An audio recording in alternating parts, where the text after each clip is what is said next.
पालिका निवडणुकीच्या शहाजी बापूंच्याकडे जी काल या ठिकाणी धाड झाली, खरं तर हे अपेक्षित होतं का आणि तुम्हाला या सगळ्याबद्दलची काय भूमिका आहे? नाही काय नाही, ते काय ती काय चौकशी होईल आणि त्याच्यामध्ये काय एवढं सिरियसली घेण्यासारखं नाही आहे. ठीक आहे. रात्री तुम्ही एकत्र हॉटेलमध्ये होते, काही संवाद झाला, भेट झाली? नाही मी अगोदर आलो होतो आणि मुख्यमंत्री महोदय नंतर आले होते आणि इथं एकत्र पैठणमध्ये सभा होत्या.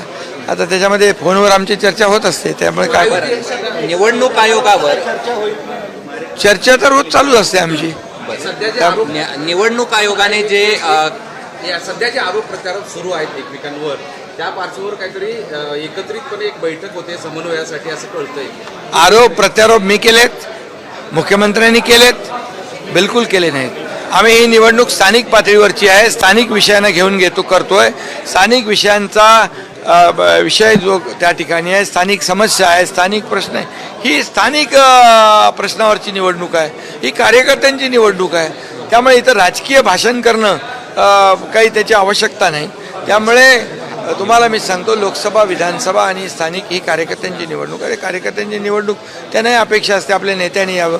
त्यामुळे आम्ही प्रचार करतोय, डेव्हलपमेंटवर प्रचार करतोय. निवडणूक आयोगाने ज्या निवडणुका रद्द केल्या त्याविषयी मुख्यमंत्र्यांनी खंत व्यक्त केली आणि हा निर्णय थेट चुकीचा आहे असं म्हटलं.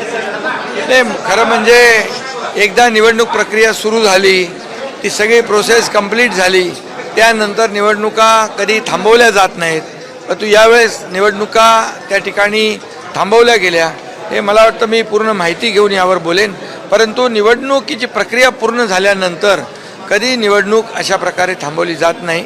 पण दुर्दैवाने तशी घटना घडलेली, त्याची मी माहिती घेतो. कोण?